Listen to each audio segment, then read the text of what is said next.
What's up, my friends? This is the Rad Picker. I'm back with another episode of F-150 Reseller Confessions, pulling out of the Goodwill. There's still hope, folks. There's still hope. Although some of the prices are extremely extravagant, I see them rising more and more. But there are some good finds. I can't wait to show you.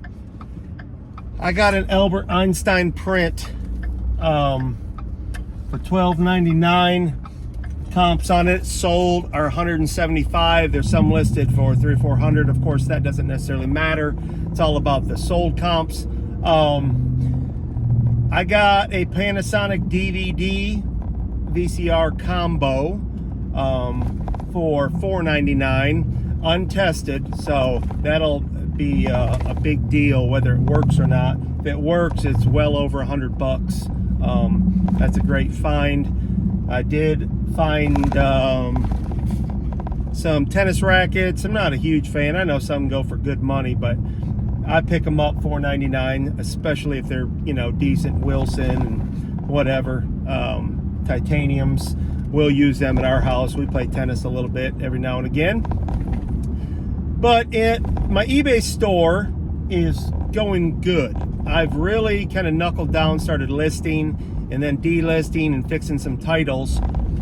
And I was telling somebody in the First Class Treasures Facebook group that I had purchased a set of knives, vintage steak knives. I think it was a set of 5 or 6 in an old cardboard box.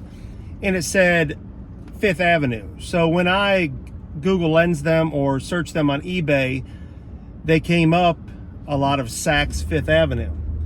Now, whether they're from Saks Fifth Avenue or not, I don't know. It said Fifth Avenue on the cover. It had an emblem like a shield with, I think, a WF on it, or WT.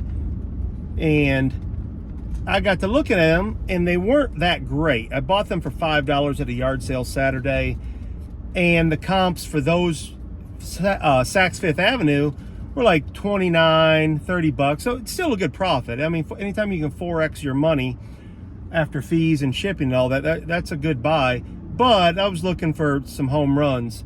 Well, I fixed the listing and I kept doing a little more research, and it was, I want to say, Westinghouse. So I did a different listing than all the comps out there, and I listed mine for $87, and lo and behold, in I think 2 days they sold. So I turned 5 into 87 and change, minus you know, shipping and all that. So I'm sure I netted, I don't know, $70, something like that. So that was a great buy, but it just proved to me that doing a little more research, not just comping items and going with one without looking into it just a little further, especially if there's something curious about it, something that seems off or not quite clear, go ahead and do a little research. You'll be surprised how much it pays off. At least I was surprised. So a little learning lesson for me, and hopefully you as well. And the other thing is taking better pictures. My lighting's bad. I sell live a lot on the district platform, First Class Treasures, and Dibbed It Threads, Dibbed It Cards, and the like. And my lights broke, so it's a big deal. I did a podcast. Thanks again to Jake, J-Ride Flips, and Shane, Soda City Flips, and Keith, Vintage Sports Flips.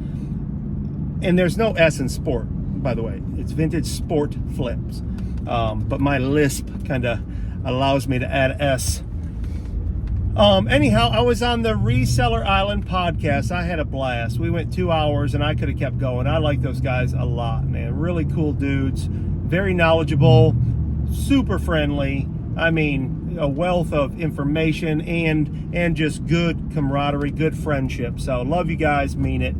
That's kind of a little tagline, but I mean it, man. It's cool to meet new people with like interests and willing to help you out and willing to listen to you as well. So shout out to those guys.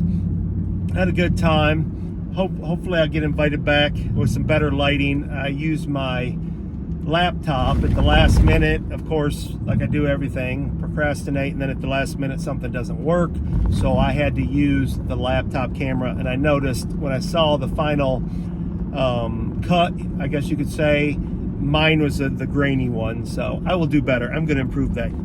The Rad will not fail. On another note, I wanted to remind you, we got the Rad picker stickers. I'm going to put those up for sale. Not decided yet what I'm going to charge. It'll be reasonable, certainly. I'm looking into getting some hats and shirts made, so I will be doing a little bit of merch.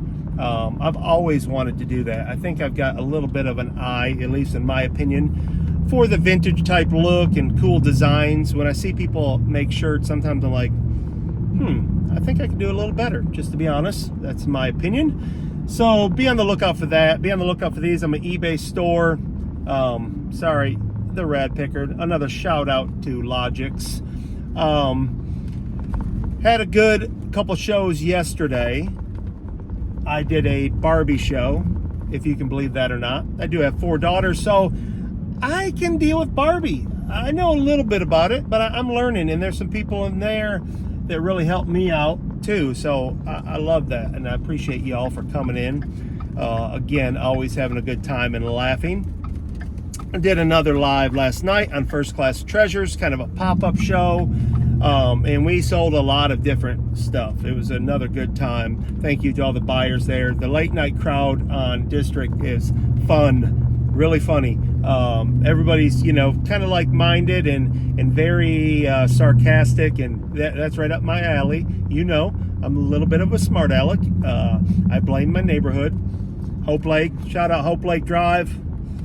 Kevin, Greg, Eddie, Bursky, all you guys, love you. Petco, all you guys, man, love you for sure. But that's my Hope Lake crew. Got to show my love. And so, speaking of District, sorry, got a little sidetracked there. It's going great over there. It really is.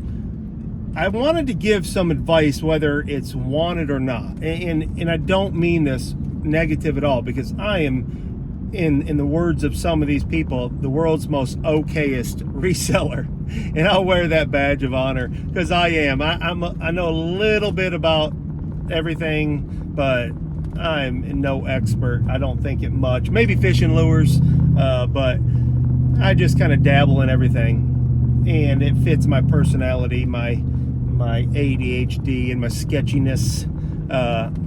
My ability to not pay attention or finish a thought. But anyhow,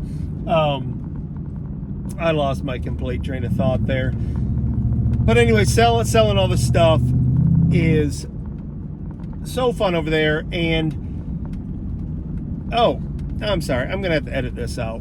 I may leave it. My advice, back to my advice. One advice would be stick to the subject, Scott. But anyways, my advice is, I see it's difficult to live sell and keep the inventory up that's profitable. I mean, you can sell stuff, but some nights are better than others.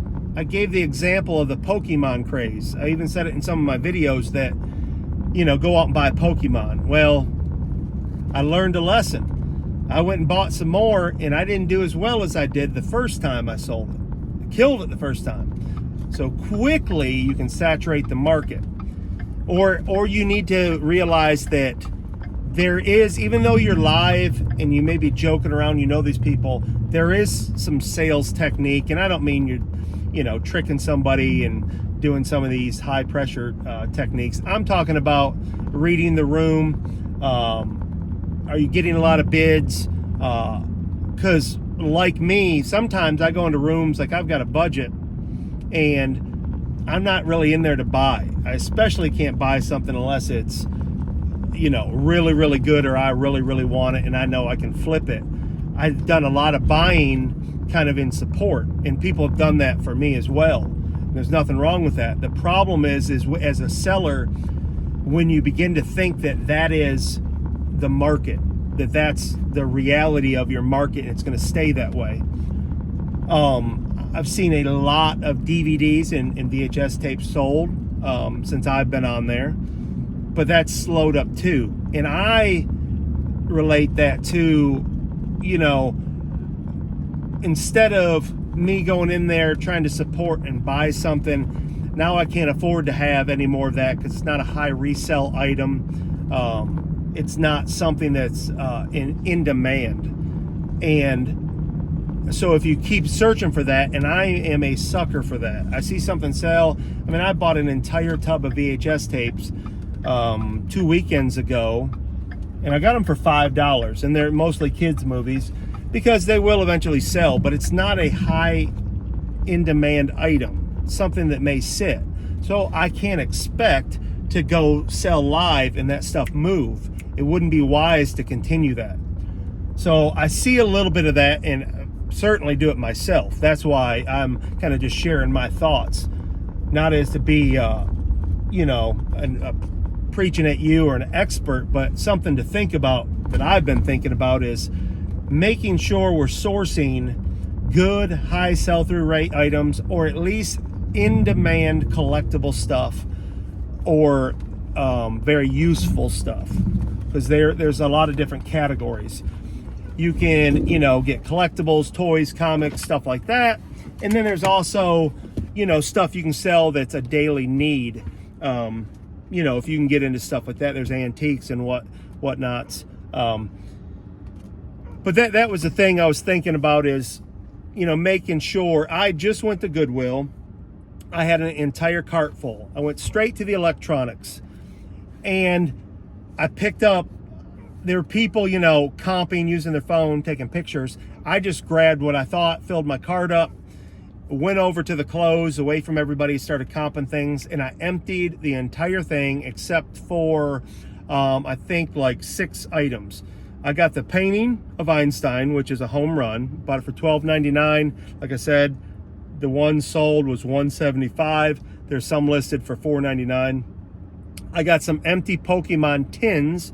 3 tins for $3.99. I got 2 sets of those, so 6 total. Some of those tins sell for $10 each. Some sell for a little more. But even if they sell for $5 each, you know, $15. So $4 gamble for hopefully $20 profit each set. I did pick up the Panasonic DVD VHS recorder. That's a winner. I'm gonna go plug it up in here. I got to do some cleaning up today. I picked up headphones. Here's another good item. Wasn't a super great resale sell-through rate, but the comps are really good. Like I said, I got that $4.99. They sell for about $30, that headset. I got a truck full of stuff. I went to Habitat for Humanity, knocked it out of the park. I will be posting a little short videos on that. I thought I found an antique Singer sewing machine, but it was a National Sewing, National. So it was like a lower brand, still well worth the money. $5, easily sells for $30. I could probably get closer to $80, I think. I did buy some new Pokemon sealed at the Dollar General. I'm gonna go live tonight with Hard Rock Resales. Shout out to them. We got a show every Tuesday evening on Dibdit on the District platform, district.net, dibdit.com, dibdit.net. And we call it the Rad Rock Show, and we team up. I'm a co-host, and we will run all kinds of stuff, from jewelry to knives to Pokemon to collectibles. You never know what's going to pop up on there. Maybe comic books, shoes, boots, anything really goes. So we're trying to keep it in the realm of the district guidelines, you know, so pop culture stuff. But I've had a great week in sales. My eBay store is picking up, and I can only attribute it to my discipline, me doing the work that's necessary. And sometimes you can do that and you just have slow sales because of the, you know, supply and demand, and people are maybe afraid to spend. But if you continue to source good items, high sell-through rate items, you continue to look for those in-demand things that people want, your store will click. And sometimes it's frustrating because I buy things that are good deal a lot of the times versus making sure it's a high sell-through rate item. My cart today at Goodwill was filled with stuff I could make money on. Casio calculators, juicers, but it wasn't a good or wise buy, especially because I've run out of space and I have a death pile. For those of you that don't know, your death pile is things you haven't listed that are just sitting there. Whether you've refused to list them, procrastinating, it's not items you like to list. Like for me, it's clothing. I hate listing clothing, even though I want to sell more clothing. Make sense of that, if you will. It's just one of those things. So I don't need a ton of more inventory. Now, you always, in my opinion, need to be sourcing. If you can find a Panasonic DVD VHS player that's worth $150 for $5, by all means, buy all you can. But I don't need to go spend $200 trying to net $250. I need to be spending $20 trying to net $250. So those may be smaller items, higher sell-through rate items, but things that are wise to buy. I am trying to follow the advice of Jake and other real successful resellers that have done this and have proven that if you are disciplined and pay attention to the sell-through rate, you will be more successful. And we all want to be more successful. That's the only way we make money in this game. There's no hope to make more money if we continue to do the same things we're doing that aren't creating more money, creating more sales, netting more money. We're just foolish. It's the definition of insanity. And I do that too often in things in my life, and I'm trying to really focus on putting them items away because I'm a compulsive buyer. I'm impulsive. I go in, I see a deal, the juicer. I know it's a good deal, but I don't need it. I don't have the room for it. I like the idea that Kevin has, and everybody has their different styles. Kevin, the Commonwealth picker, he has his bins. And for instance, if he has purses or handbags, when that tub gets full, he doesn't buy anymore, even if they're good deals. And that made sense to me. I was watching one video, and that wasn't what the whole video was about, but he mentioned that, and I thought, oh yeah, because I keep buying, and now I've got a tub overflowing. I've got to go into another tub, and if you don't have the space, I'm crunched for space. So it's not wise to buy any more purses and keep using my cash flow when I'm not getting rid of those. Now, by all means, if that tub's getting lower and lower and I'm selling them, well, buy them and keep filling or loading the wagon. So I'm learning that. So that's my advice to you as a newbie and somebody who is giving advice to somebody who's brand new. I do have a little experience, and most of my wisdom comes from people who have done it, who have a proven track record. So take that for what it's worth. If you don't want to take the advice, by all means, you don't have to. I'm just on here rambling because I'm in the F-150 reseller confessions truck. So don't forget, you can get your stickers in my eBay store, the Rad Picker on eBay. I will be posting these this evening, so check them out. I appreciate all the support, all the followers. Please like, share, and subscribe. I would love to get this channel over 1,000 to get monetized. I've got no secrets to tell. That's the direction I'm going, what I'm trying to do. So please like, share, subscribe, comment below. If there's some advice you want to give me, I would gladly listen to it. You can comment below and I will respond to it unless the creek rises. And if it does, I'll see you on the other side. So on that, stay positive, stay picking and stay rad. See you in Nashville, y'all. Love you, mean it. We're out.